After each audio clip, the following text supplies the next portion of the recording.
हंसते खेलते मियाँ बीवी के बीच में तुम क्यों कबाब में हड्डी बनकर खड़ी हो? जब मैं वापस आऊं तो यहाँ दिखाई मत देना।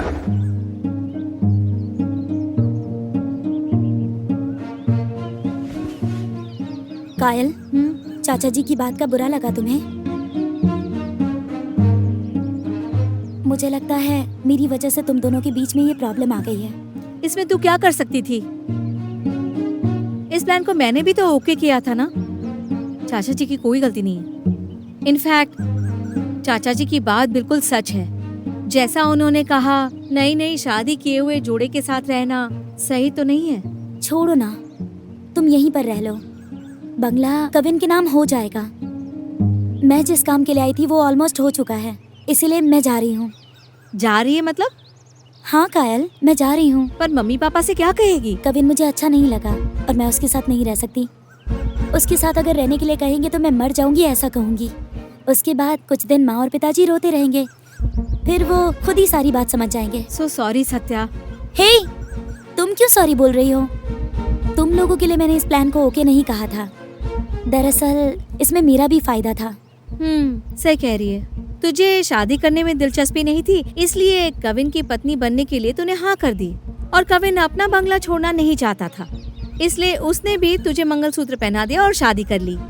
लेकिन इन सब के बीच मैं हूँ, एक जोकर की तरह, है ना? नहीं नहीं, तुम ये क्या कह रही हो? हाँ सत्या, तूने अपना प्रॉब्लम सॉल्व किया, कविन ने अपने करोड़ों के बंगले का प्रॉब्लम सॉल्व किया। अगर उसके दिल में मेरी कोई जगह होती तो बंगला नहीं चाहिए, मुझे कुछ भी नहीं चाहिए ऐसा कहकर मुझसे शादी कर ली होती। सच बताऊं तो कविन बहुत ज्यादा स्वार्थी निकला। मेरे दिल में जो उसके लिए प्यार था ना, वो चला गया। वो हमारे प्यार के लिए मर मिटने के लिए तैयार था। वो प्यार भूलकर उसने किसी और से शादी कर ली। ये बात सोच सोच कर मुझे चिढ़ होने लगी है। मैं ही जाती हूँ। कायल रुको, मुझे बस इतना ही समझा है। मैं तुमसे सच्चा प्यार करता हूँ और इसीलिए मैंने ये सब प्लान किया, सत्या से परमिशन भी ली। नहीं, तुझे अगर मुझसे प्यार होता तो बंगला छोड़ के तूने मुझसे शादी कर ली होती। सत्या तेरे इस प्लान को मान के इसमें उसका कोई नुकसान नहीं हुआ, लेकिन तूने जो किया उससे मुझे बहुत नुकसान हुआ। इनफैक्ट तेरा असली रूप मेरे सामने आ गया। तुमसे पूछकर ही तो ये प्लान बनाया था, तुमसे पूछकर ही उसे मंगलसूत्र पहनाया। ये सिर्फ एक ड्रामा है। वो मेरी वाइफ नहीं है और ना ही मैं उसका हस्बैंड हूँ। बंगला मेरे हाथ में आते ही वो कौन मैं कौन। तुम क्यों बेकार में टेंशन ले रही हो? मेरे ऊपर भरोसा नहीं है? कायल, तुम दोनों की असली जोड़ी है। तुमने इस प्लान के लिए हाँ कहा तभी मैंने ओके किया। सत्या, तेरा इस बात से कोई लेना देना नहीं है, इससे तू हमारे बीच में मत बोल प्लीज।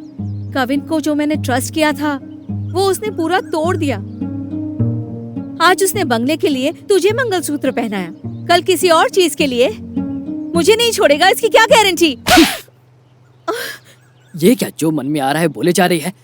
हाँ सही कहा, तुमसे ज्यादा मेरे लिए बंगला जरूरी है। तुम बस उस बंगले की मार्केट वैल्यू जानती हो, पर मेरे लिए वो बंगला कोई बिल्डिंग या पैसा नहीं है, उससे कहीं ज्यादा है। अब मेरा यहाँ रहना अच्छा नहीं होगा, मैं जा रही हूँ। एक मिनट सत्या, देखते हैं कौन सी कहानी सुनाता है ये। इसकी माँ उस बंगले में रहती थी और उसी बंगले में ये और उसकी वाइफ रहे और उसका बच्चा पैदा हो, ये इसकी माँ की इच्छा थी, ऐसा कहेगा। ऐसा ही है ना? तूने अपनी माँ की इच्छा के बारे में सोचा और मुझ पर क्या बीतेगी ये तूने बिल्कुल भी नहीं सोचा। छे, तू जा यहाँ से। माँ की कहानी ऐसे ही सुना रहा है। एक्चुअली वो बंगला 5 करोड़ का है और तुझे मुझसे ज्यादा 5 करोड़ रुपए प्यारे हैं। सही कहा ना मैंने? अब तुमसे बात करने का कोई फायदा नहीं। सत्या,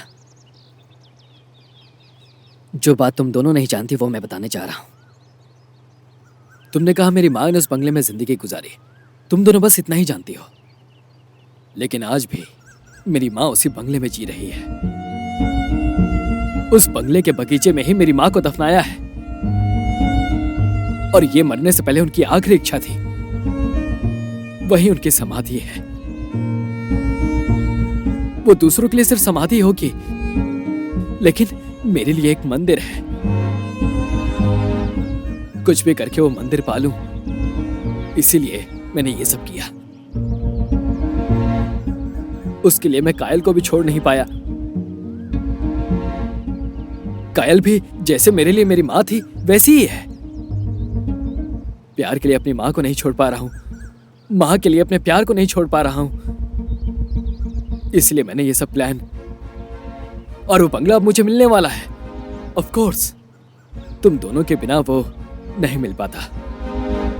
उसके लिए थैंक्स। इसके अलावा बताने के लिए और कुछ नहीं है। अब भी जाना है तो जा सकती हो।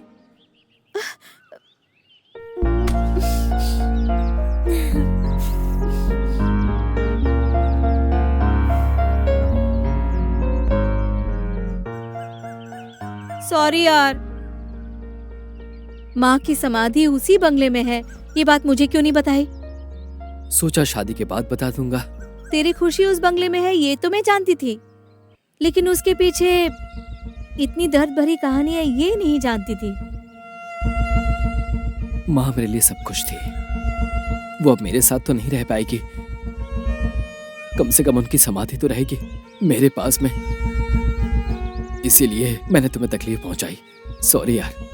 इट्स ओके कविन, मेरी बात सुन। ये मत सोचना कि माँ नहीं है, मैं हूं ना।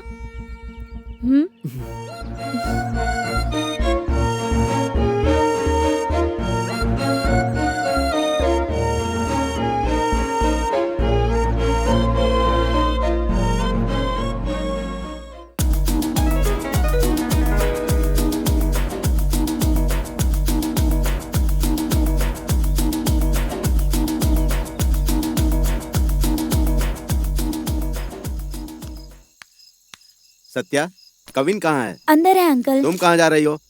शॉपिंग के लिए। ये देखो, क्या है ये? दादा ने बंगला उसके नाम पर लिख दिया है। उसकी माँ की इच्छा अनुसार वो बंगला उसको मिल गया, इसीलिए मैं उसको घर के कागजात देने आया हूँ।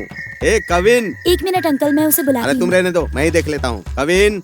रुकिए ना अंकल, मैं कविन! उसे अरे बुला तुम कर चुप लाती रहो, हूँ। अंदर ही है ना, मैं देख लेता हूँ। कविन! उफ, ए कविन!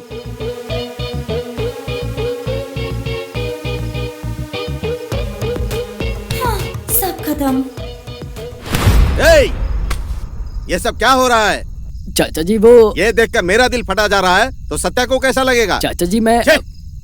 तुम्हारे लिए दादा से बात करके वो बंगला तुम्हारे नाम पर लिखवा कर लेकर आया, और तुम बीवी की सहेली के साथ रंगरलियां मना रहे हो, ऐसा कुछ और नहीं वो है। भी घर में बीवी के रहते चाचा जी, हुए। मेरी बात तो तुझे सुनिए। शर्म नहीं आती? चाचा जी जैसा आप सोच रहे हैं वैसा बिल्कुल ए, नहीं है। बकवास बंद कर। वो कौन है क्या है ये जाने बिना ही तो उसे बाहों में भर रहा है।